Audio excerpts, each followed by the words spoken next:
اور جب تم اس دیوانے کو دیکھتے ہو جو 1000-2000 کلومیٹر سے دور آیا ہے تو آپ یہ کہتے ہیں کہ ہاں یہ میری بات کرنے والا ایک پاگل انسان ہے جو میرے جذبات کو سمجھتا ہے۔ مگر یاد رکھو میری زندگی کب چراغ گل ہو جائے مجھے نہیں معلوم، مگر میں یہ چاہتا ہوں کہ مجھ سے بہتر، مجھ سے قابل، مجھ سے جیالے اس شیخاوتی کی سرزمین پر مجلس کے پیدا ہو جائیں گے تو انشاءاللہ تعالی انصاف کے دور کا آغاز ہو جائے گا۔ اسی لیے ہم نے میرے چھوٹے بھائی جمیل کو ہم نے کنوینر بنایا ہے۔ یہ کوئی پارٹی کا نہیں ہے۔ جمیل کی قابلیت یہ ہے کہ جمیل تعلیم کے میدان میں کام کرتا ہے۔ اسی لیے میرے عزیز دوستوں اور بزرگوں، یہ آپ کو فیصلہ کرنا ہے کہ کیسے آپ کریں گے۔ اچھا، ایک اور بات میں آپ کو سمجھانا چاہتا ہوں، اور آپ جانتے بھی ہیں کہ سب سے زیادہ اگر بچے اسکول سے باہر ہیں تو کون ہیں؟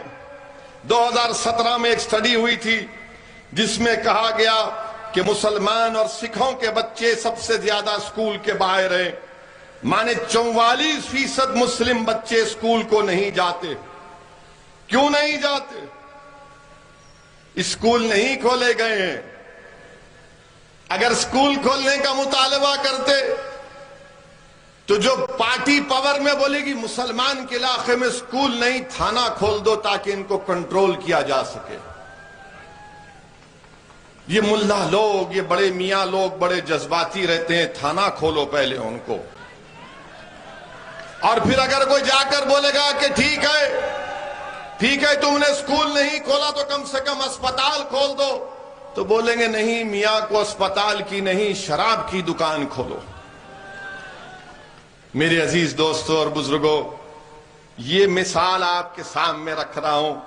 اور پھر آپ دیکھیے، ہم نے جمیل کو ایک سماج سیوک ہے، ہم نے مجلس کی ذمہ داری دی، بلکہ میں یہاں پر کھڑے ہو کر ہمارے گجر بھائیوں کو بھی سلام کرتا ہوں، میں ان کو بھی سلام کرتا ہوں، ان کی سیاسی شعور کو، ان کے اتحاد کو سلام کرتا ہوں کہ وہ 9% ہیں مسلمانوں کی طرح، مگر مسلمانوں کو ریزرویشن نہیں، مگر گجروں نے ایک نیتا کو چن لیا تھا۔ گجروں نے کروری سنگھ بینسلا صاحب کو اپنا نیتا مانا، ان کا انتقال ہو گیا، میں ان کے پریوار کو پرسہ دیتا ہوں۔ میرے عزیز دوستوں اور بزرگوں، آپ کو اپنے صفوں سے ایک نیتا کو چننا ہے، کوئی آسمان سے نہیں آئے گا، کوئی زمین سے نہیں نکلے گا۔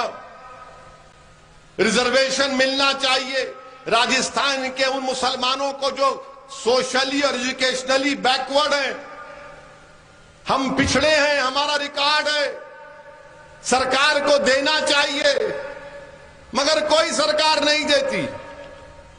ریزرویشن ملنا ضروری ہے، مگر ریزرویشن نہیں ملنا خود ایک ناانصافی کی بہترین مثال ہے۔ میرے عزیز دوستوں اور بزرگوں، میری عزت دار ماں اور بہنوں، میری آپ سے اپیل ہے کہ آپ اس پر غور کریے، اور پھر یہ شیخاوتی کی سرزمین سارے ملک میں، سارے دیش میں مشہور ہے کہ یہاں سے ہر گھر سے کوئی نہ کوئی ایک بچہ بھارت کی فوج میں جاتا ہے، جاتے ہیں نا فوج میں۔ مگر اب آپ یہ میرے سوال کا جواب دو، بھارت کے پردھان منتری نریندر مودی نے جو یہ اگنی ویر کی اسکیم لے کر آئی، کیا یہ اچھا ہے؟ جو فوج میں جاتا ہے بھارت کی، وہ کیوں جاتا ہے؟ تاکہ دیش کی سیوا کر سکے، اس میں ایک عزت ہوتا ہے، ایک آنر ہوتا ہے، پورا گاؤں خوشیاں مناتا ہے اگر کوئی بچہ فوج میں جاتا ہے، پورے اس گاؤں کے لیے ایک سمان کی بات بن جاتی ہے کہ ہمارے گاؤں کا بچہ بھارت کی سرحد کی حفاظت کرنے کے لیے کشمیر میں بیٹھا ہے تاکہ پاکستان سے کوئی ٹیررسٹ گھس کر نہ آئے۔ سارا گاؤں خوشیاں مناتا ہے کہ اس گاؤں کا بیٹا چین کی فوج کے خلاف فولاد کی طرح کھڑا ہے۔ مگر ہمارے دیش کے پردھان منتری نے کیا کیا؟ کہا کہ دیش کی اگر خدمت کرنا ہے تو صرف 4 سال کرو. اب آپ بتائیے، پردھان منتری 2 بار پردھان منتری بن گئے، ان کو بھی چاہیے تھا کہ 5 سال کے بعد میں بھی ٹاٹا کر دوں گا، مگر وہ تو بولیں گے نہیں میں کبھی ٹاٹا ہی نہیں کروں گا، میں جب تک رہوں گا میں رہوں گا. مگر اگنی ویر کے لوگوں کا 4 سال. آپ بتائیے میرے عزیز دوستوں اور بزرگوں، یہ کیسا نظام، کیسا فیصلہ بھاجپا نے کیا. فوج سے ایک مذاق کیا جا رہا ہے. آج 50,000 بھارت کی فوج چین کی فوج سے آنکھوں میں آنکھیں ڈال کر کھڑی ہوئی ہے. ڈپسانگ ڈیمچاک میں پیٹرولنگ پوائنٹ 15 کے پاس، ہاٹ سپرنگ کے پاس. اور بھارت کے پردھان منتری نے کہا کہ 4 سال. اور کیا کہتے ہیں؟ 4 سال کے بعد تم کو 11 یا 14 لاکھ ملیں گے. پردھان منتری آپ کے وعدے 15 لاکھ کے پورے نہیں ہوئے، آپ کون سے 11 لاکھ 14 لاکھ کا وعدہ کر رہے ہیں؟ اور کہتے ہیں کہ 4 سال کے بعد اس میں سے تھوڑے 10% لوگ سینٹرل پیراملٹری فورس میں چلے جائیں گے، اور اس 4 سال کے بعد ایک 25-20% جو بھی پرسنٹیج ہے وہ فوج میں دوبارہ لیا جائے گا. یعنی 4 سال کی سروس اس کی قبول نہیں ہوگی، وہ نئے سرے سے شروع کرے گا. آپ بتائیے میرے عزیز دوستوں اور بزرگوں، وہ جو بچے اپنے سالوں تک تیاری کر رہے تھے ان کو بڑی مایوسی ہوئی ہے. دیش کے پردھان منتری سے ہم کہنا چاہ رہے ہیں، اگنی ویر یا اگنی پتھ جو بھی آپ کی اسکیم ہے یہ دیش کے ہت میں نہیں ہے. آج پاکستان اور چین مل کر بھارت کو للکار رہے ہیں. ایسے وقت میں یہ اگنی ویر اسکیم کو نہیں لانا چاہیے تھا. اس کو برخاست کرنے کی ضرورت ہے. یہ کون سی فوج ہوگی جو 4 سال کام کرے گا اور پھر اس کے بعد گھر کو آ جائے گا؟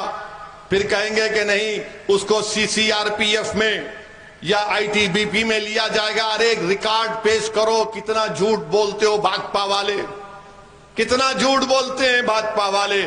ارے 10% تو کبھی نہیں لیا گیا جو لوگ فوج سے نکل کر سینٹرل پیراملٹری فورس میں جاتے ہیں. میں آج اس سرزمین پر کھڑے ہو کر 31 جولائی 2020 کو جو محسن خان جو شیخاوتی کے تھے، جنہوں نے نوشہرہ کشمیر میں پاکستان کے ٹیررسٹ سے مقابلہ کرتے ہوئے، آتنکوادیوں سے مقابلہ کرتے ہوئے اپنی جان کی عظیم قربانی دی، میں ان کے پریوار کو، ان کے ماں باپ کو سلام کرتا ہوں اور اللہ سے دعا کرتا ہوں کہ اللہ سبحانہ و تعالی محسن خان کے پریوار کو اللہ صبر دے، اور ایسے محسن خان اس سرزمین پر اللہ لاکھوں میں پیدا کر دے جو بھارت کی سرکشا کرتے رہے.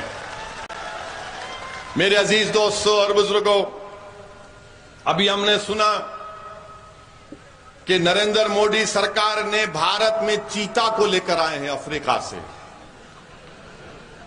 چیتا کو لائے ہیں. تو میڈیا کے لوگوں نے ہم کو جے پور میں پوچھا کہ BJP نے چیتا کو لایا ہے بھارت میں، اس پر آپ کیا بولیں گے؟ ہم نے کہا بھائی دیش کے پردھان منتری سے جب آپ پوچھیں گے کہ یواؤں کو آپ نے 2 کروڑ نوکریوں کا وعدہ کیا تھا، تو پردھان منتری سے سوال ہوگا نوکری کا، وہ چیتا سے تیز بھاگ جاتے ہیں. جب پردھان منتری سے پوچھا جائے گا کہ چین ہماری زمین پر قبضہ کر کے بیٹھا ہے، ہمارے لوگ جب سردیوں میں ہمارے جانور کو لے کر گھاس کھلانے لے کر جاتے تھے تو 10 کلومیٹر کی زمین پر چین قبضہ کر کے بیٹھا ہے، ڈپسانگ اور ڈپچانگ میں کیا ہوگا؟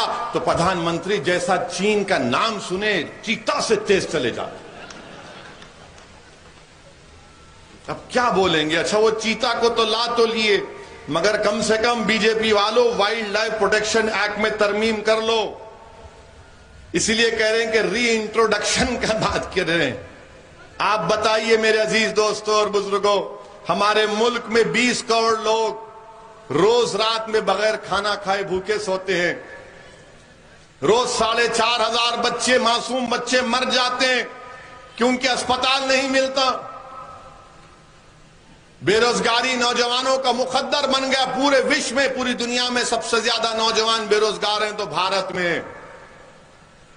پیٹرول ڈیزل کی قیمتیں آسمان کو چھو رہی ہیں اور دیش کے پردھان منتری نے جی ایس ٹی لگایا، اتنا لگایا جی ایس ٹی کہ اگر کوئی پینسل خریدے گا لکھنے کے لیے بچہ اسکول کا تو اس پہ بھی جی ایس ٹی، مانے پینسل پر جی ایس ٹی ہے۔ شمشان گھاٹ اگر مناتا ہے تو اس پہ جی ایس ٹی ہے، یعنی زندہ رہے تو بھی مصیبت، مر گئے تو بھی مصیبت۔ آپ بتائیے، پھر دیش بی جے پی کہتی ہے راشٹرواد کے اوپر کوئی کمپرومائز نہیں کیا جائے گا۔ ایک چین سے آپ کیوں کمپرومائز کر رہے ہیں؟ پھر چین ہماری زمین پر قبضہ کر کے بیٹھا ہے۔ پردھان منتری نے کہا تھا کہ نہ کوئی گھسا ہے نہ کوئی گھسے گا، تو 16 راؤنڈ کی بات چیت کیا بات چیت تھی؟ ولیمہ ہو رہا تھا چین سے بات کرتے ہوئے۔ 16 بار بات کیے چین سے، کیا بات کیے جب گھسے نہیں، نہ کوئی گھسے گا۔ میرے عزیز دوستو اور بزرگوں، آج ہماری بھارت کی اکانومی برباد ہو گئی۔ دیش بی جے پی کے پاس فوج کو پیسہ نہیں ہے دینے کے لیے، اس نے اگنی ویر اگنی پتھ کی اسکیم لے کر آئے۔ اگر پیسہ ہوتا تو یہ 4 سال کی یہ اسکیم نہیں لاتے۔ آپ بتائیے، جو فوج کا سپاہی ایئر فورس، آرمی، نیوی میں جاتا ہے، اس کے لیے ایک بڑی عزت کی بات ہوتی ہے، آج اس کو دیش کے پردھان منتری 4 سال کر دیے۔ میرے عزیز دوستو اور بزرگوں، دوسری بات آپ سے عرض کرنا چاہ رہا تھا، کیونکہ یہ پہلا جلسہ ہے، آخری نہیں ہوگا، میں دوبارہ آؤں گا انشاءاللہ تعالی، کیونکہ جب پہلا جلسہ ہے تو ہمارے ایک بہت بڑے بزرگ ہیں جس کو ہم اپنا شیخ مانتے، انہوں نے مجھ سے کہا، میں نے ان سے پوچھا تھا کہ تقریر کیسی کرنی چاہیے، تو انہوں نے کہا کہ قرآن شریف کا پہلا سورہ سورہ فاتحہ اور آخری سورہ قل اعوذ برب الناس، تو تقریر کا شروعات ایسی ہونا اور ختم ایسی ہونا۔ تو مجھے بات سمجھ میں نہیں ہے، بعد میں ہمارے بزرگوں نے سمجھایا کہ بیٹا تمہارے سر کے اوپر سے گئی اور اس کا مطلب ایسا ہے۔ تو بہرحال میرے عزیز دوستوں اور بزرگوں، آپ سے عرض کر رہے ہیں کہ کانگریس پارٹی تو اب اللہ ہی مالک ہے ان کا۔ مکھیہ منتری کے تعلق سے ان کا کوئی منتری ہے جس نے کہا کہ راجستھان میں صرف 2 نعرے لگیں گے، ایک راجیو گاندھی امر ہے، دوسرا اشوک گہلوٹ فلاں فلاں فلاں۔ یہ کیا بات ہے بھائی؟ اشوک گہلوٹ مکھیہ منتری ہیں، بادشاہ سلامت تو نہیں ہے نا؟ جب ہم نریندر مودی مرد آباد کے نعرے لگا سکتے ہیں تو اشوک گہلوٹ مرد آباد کے بھی نعرے لگائیں گے؟ جمہوریت ہے مگر ان کا منتری بولتا نہیں لگا سکتے۔ اچھا، ان کا ایک اور منتری بولتا ہے کہ جب میں لڑنے پہ آ جاؤں گا تو کوئی نہیں رہے گا۔ بھائی صاحب، کیا آپ کے پاس مشین گن استعمال کریں گے آپ؟ کانگریس پارٹی تو ماشاءاللہ سرکس بنی ہوئی ہے راجستھان میں۔ بیٹھیے، دیکھ تماشا دیکھیے، ایک سے ایک جوکر ہے یہاں پر، ایک سے ایک ہے ماشاءاللہ سے۔ اچھا، ہم جتنے بار جے پور کو آئے پارٹی کی میٹنگ کرے، اتنے انٹیلیجنس کے لوگ ہمارے پیچھے لگا دیے کہ ایک دن ہم ہوٹل میں تھے تو ہم نے کہا کہ بھائی صاحب اندر بیٹھیے، ٹوائلٹ میں بھی آ کر دیکھیے کیا کرتے ہم۔ نہیں، نوکری کرو مگر اتنا ایسا بھی تو مت کرو۔ آج نہ تو ہمارے سسرے ہیں، ہماری شادی ہو چکی ہے، اب تو کوئی دریافتی بھی کرنے کی ضرورت نہیں، ایک کافی ہے ہمارے لیے۔ ہر جگہ کیا ہو رہا ہے، مجلس کیا کر رہی ہے، جمیل کیا کر رہا ہے، ہمارے وکیل صاحب کیا کر رہے ہیں۔ کوئی بات ہے؟ اپنے گھر کی فکر کرو، اپنے گھر کی فکر کرو۔ اور ہمارے جانے کے بعد کانگریس کے لوگ ضرور بولیں گے آپ کو کہ اویسی آئے تھے یہاں پر، یہ ووٹ کاٹنے کے لیے آئے ہیں۔ میں ان سے پوچھنا چاہ رہا ہوں کہ جب تم کو ستا ملی ودھان سبھا کے چناؤ کے بعد، جب پارلیمنٹ کے چناؤ ہوئے تو اشوک گہلوٹ کے بیٹے کو الیکشن میں کیوں شکست ہوئی؟ وہ کیوں ہار گئے؟ ہماری وجہ سے ہارے وہ۔ جب مکھیہ منتری کا بیٹا ہار گیا تو کس نے اس کو دھوکہ دیا؟ کس نے دھوکہ دیا ان کو؟ میرے عزیز دوستو اور بزرگوں، یاد رکھیے، آپ اپنے نمائندوں کو منتخب کریے تاکہ آپ کی لڑائی کوئی لڑ سکے، کوئی آپ کی آواز اٹھا سکے۔ کوئی ہمارے نوجوانوں کو مایوسی سے بچا سکے، کوئی ہمارے نوجوانوں کے حوصلوں کو بلند کر سکے، کوئی ہمارے نوجوانوں کو ان کی منزل دکھائے، کوئی نوجوانوں کو بھارت کی لوکتنتر میں ان کے بھروسے کو اور مضبوط کرے، بھارت کے سمویدھان کی خوبصورتی کو کوئی سمجھائے کہ بھارت کے سمویدھان میں سب برابر ہیں، کوئی بڑا چھوٹا نہیں ہے۔ میرے عزیز دوستو اور بزرگوں، آپ کے اس یہاں پر ویدھان سبھا میں وقف کی زمین کا ایک بہت بڑا مسئلہ چل رہا ہے۔ وقف کی زمین پر بہت سے لوگ کنٹرول کرتے ہیں۔ اگر آپ یہاں سے مجلس کو مضبوط کریں گے تو انشاءاللہ تعالی وقف کی زمین اس کے واقف کے منشے کے مطابق استعمال کی جائے گی۔ میرے عزیز دوستو اور بزرگوں، آپ سے اپیل کر رہا ہوں کہ یہ آپ کی پارٹی ہے، اس کو آپ کو اپنی دعاؤں سے، اپنی محنت سے اس کو مضبوط کرنا ہے۔ یاد رکھیے میرے عزیز دوستو اور بزرگوں، میں خاص کر سے ہمارے بزرگوں سے اپیل کر رہا ہوں، یہ جو لڑائی ہم آج لڑ رہے ہیں، یہ ہماری لڑائی نہیں ہے، ہماری زندگی ہو چکی ہے۔ یہ لڑائی ہم ان نوجوان بچوں کی لڑائی لڑ رہے ہیں تاکہ وہ جب اس دنیا میں آئیں گے وہ ناانصافی کا سامنا نہ کرے جو ہم نے اپنی جوانی میں سامنا کیا تھا، جو ہم نے تکالیف اٹھائی تھی، ہمارے بچے، آنے والی نسل ان تکالیف کو نہ اٹھائے۔ اور اسی وقت ممکن ہوگا میرے بھائی جب آپ اپنی ایک سیاسی طاقت بن کر ابھریں گے۔ آپ کو ڈرنے اور گھبرانے کی ضرورت نہیں ہے، یقیناً بی جے پی کے خلاف ووٹ دینا ہے اور دیتے رہیں گے انشاءاللہ تعالی۔ ہماری گاڑی پر گولیاں چلائی گئی تھی اتر پردیش کے چناؤ میں، اور گولی چلانے والے نے ٹی وی کے انٹرویو میں کیا کہا تھا کہ اویسی بہت زیادہ بولتا ہے نریندر مودی اور یوگی آدتیہ ناتھ کے بارے میں، اسی لیے ہم نے اس کی گاڑی پر گولیاں چلائیں۔ میں آپ کے درمیان میں کھڑے ہو کر کہہ رہا ہوں کہ مسلمان دنیا میں آتا ہے تو ایک ہی مرتبہ مرتا ہے، 2 مرتبہ نہیں مرتا ہے، وہ ایک ہی مرتبہ ہم مرتے ہیں، بار بار نہیں مریں گے، اور اسی وقت مریں گے جب اللہ اس دن کا وقت طے کر لے گا۔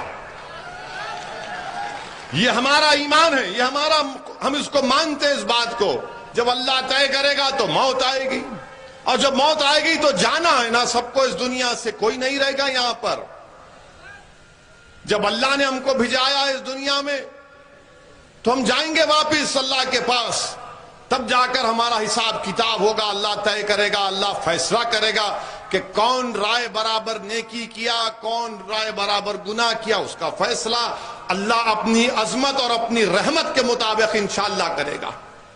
میرے عزیز دوستو اور بزرگوں، اسی لیے آپ سے اپیل کر رہے ہیں کہ مجلس کو مضبوط کریے۔ آپ مجھے مت دیکھیے، جمیل کو مت دیکھیے، اپنے آپ کو دیکھیے۔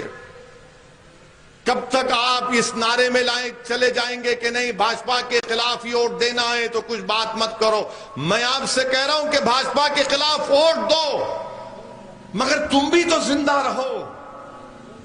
تم زندہ نہیں رہ کر کانگریس کو، کسی اور کو زندہ رکھ رہے اور اپنے آپ کو تم ختم کر رہے ہو، یہ کون سی زندگی ہے؟ اگر ہم زندہ رہیں گے تو ہم کچھ کر پائیں گے نا۔ سیاست میں زندہ رہنا ہے، اگر ہم زندہ رہیں گے تو نیکی بھی کریں گے یا گناہ بھی کریں گے، جب زندہ نہیں رہیں گے تو نہ کسی کا فائدہ پہنچا سکیں گے، نہ کچھ نہیں کریں گے۔ اسی لیے ہم آپ سے اپیل کر رہے ہیں کہ آپ میری ان باتوں کا غور سے کبھی جب گھر جا کر بیٹھے تو اس پر سوچئے۔ ہو سکتا ہے کہ لوگوں کو اعتراض ہو میری تقریر پر، ان کا پورا حق ہے، مگر میرے عزیز دوستو اور بزرگوں، یہ وقت ہم سے پکار کر کہہ رہا ہے کہ اگر آپ نہیں اٹھیں گے تو کوئی نہیں اٹھے گا۔ یاد رکھو، آج اتر پردیش میں مدرسوں کو نشانہ بنایا جا رہا ہے سروے کے نام پر، کوئی نہیں کہتا اس بارے میں۔ ہم کو کہنا پڑتا ہے کہ مدرسے کا سروے غلط ہے۔ اگر سروے کرنا ہے تو سب مدرسوں کا، سب سکول کا سروے کرو، مگر تم ان مدرسوں کا کیوں کر رہے ہو جو حکومت سے، سرکار سے ایک پیسہ نہیں لیتے؟ آخر تم کو اسی مدرسے میں آ کر دیکھنے کی کیا ضرورت ہے؟ ارے تم پورے سکول کا کرو، کرسچین مشنری سکول کا کرو، RSS کے سکولوں کا کرو، پرائیویٹ سکول کا کرو، سرکار کے سکولوں کا کرو۔ کتنے ٹوائلٹ اس میں ہے، کتنی بجلی ہے، کتنا پینے کا پانی ہے، مگر نہیں، سب کو چھوڑ کر صرف ہمارے مدرسوں پر نظر۔ تم کیا دیکھو گے اس میں؟ تم کو کچھ نہیں ملے گا اس میں سوائے اس میں اللہ کی وحدت کی تعلیم دی جاتی ہے۔ میں تم کو دعوت بھی دیتا ہوں اس کی، وہ بھی پڑھ لو تم، مگر آپ ہمارے مدرسوں پہ پھر حجاب کا مسئلہ، آخر ہم کیا کریں بتائیے؟ ہر چیز پر ہمارے مدرسے خطرے، ہمارا حجاب خطرہ، ہماری داڑھی خطرہ، ہماری ٹوپی خطرہ، ہمارا کھانا خطرہ۔ آخر ہے کیا بتاؤ پھر؟ ہے کیا بتاؤ پھر؟ کیا بچے گا؟ اب ہماری مسجد پر بھی آ گئے آپ، اب مسجد پر بھی آ گئے، اس پر بھی کوئی پارٹی کچھ نہیں بولتی۔ بتائیے میرے عزیز دوستوں اور بزرگوں، یہ اطمینان میں مت رہو کہ نہیں وہ ایک دیوانہ ہے، وہ ایسی بول رہا ہے نا، نہیں، آپ سب کو بولنا پڑے گا۔ جب آپ بولیں گے تو دنیا اٹھے گی، سنے گی، اور دنیا سمجھ جائے گی کہ ہاں ایک دیوانہ نہیں، یہ پورے لاکھوں کی تعداد میں سب کے سب لوگ ہوشیار ہو چکے ہیں، باخبر ہو چکے ہیں، اور اپنے حق کے لیے کھڑے ہو گئے۔ یاد رکھو میرے عزیز دوستوں اور بزرگوں، خاموشی بزدلی ہے، خاموشی بزدلی ہے، یاد رکھو۔ اور بھارت کے سمویدھان میں آپ کو بولنے کا اختیار ہے، آپ کو بولنا پڑے گا، آپ کو لڑنا پڑے گا پرامن طریقے سے، اور یہ لڑائی میں آپ ہمارا ساتھ دیجئے۔ میں یہاں پر اپنی مقبولیت میں، اپنی پاپولیرٹی میں اضافہ کرنے کے لیے نہیں آیا ہوں، اللہ میری نیت کو جانتا ہے۔ میں اس لیے آیا ہوں تاکہ آپ مسلمانوں کے نیتا بنیں، تاکہ آپ مسلمانوں کے قائد بنے، تاکہ آپ مسلمانوں کے لیڈر بنے۔ اور جب یہاں سے وہ کھڑا ہو جائے گا تو میں آپ سے وعدہ کر رہا ہوں، سعود الدین اویسی اس کے پیچھے کھڑا ہوگا اور اس کو سامنے رکھ کر کہے گا کہ تم قیادت کرو راجستھان کے مظلوموں کی، تم ان کے مقدر کے فیصلے طے کرو۔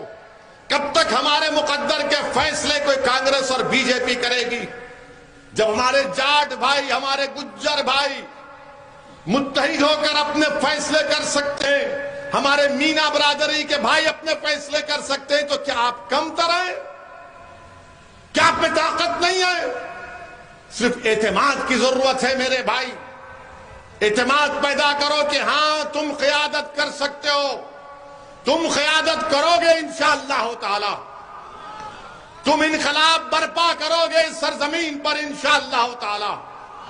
ہم نبی کریم صلی اللہ علیہ وسلم کی امت ہیں، ہم رحمت للعالمین کی امت ہیں، جنہوں نے رحمت کے پیغام کو عام کیا۔ تو اٹھو میرے نوجوانوں، بزرگوں، آج آپ کو اپنی لڑائی لڑنا ہے جمہوری طریقے سے۔ یقیناً بی جے پی کو ہرائیں گے، مگر بی جے پی کو ہرانے کا پورا اگر آپ ذمہ داری میرے کھندوں پر مت ڈالو، آپ بھی تھوڑے ذمہ داری اٹھاؤ، آپ بھی ہراؤ بھاجپا کو۔ اگر آپ دیکھیں گے ڈیٹا 2014 کا، 2019 کا، تو مسلمان وہ واحد ریلیجیس کمیونٹی ہے، مذہبی کمیونٹی ہے، جتنا بی جے پی کو 14 میں ملا اتنا 19 میں ملا۔ مگر جو دوسرے ہماری برادریاں ہیں، دوسرے ہمارے بھائی ہیں، ان کی کاسٹ میں، ان کی برادری میں مودی کا ووٹ بڑھ گیا۔ اس کا ذمہ دار تو میں نہیں ہوں نا، اس کا ذمہ دار تو میں نہیں ہوں۔ ہم تو بی جے پی کے خلاف کھڑے ہوئے ہیں، ہم آر ایس ایس کے خلاف کھڑے ہوئے اور کھڑے ہوئے رہیں گے انشاءاللہ تعالی۔ مگر وہ جو لوگ جو ہم سے آ کر سیکولرزم کے نام پر ہم کو دھوکہ دیتے ہیں، آپ کا ووٹ کہاں گیا؟ آج گوا میں کانگریس کے 8 ودھائک بی جے پی کے پاس بھاگ گئے۔ کانگریسی سے پوچھو تو بولیں گے نہیں، اویسی نے شاید ان کو فون کر کے کہا تھا جاؤ۔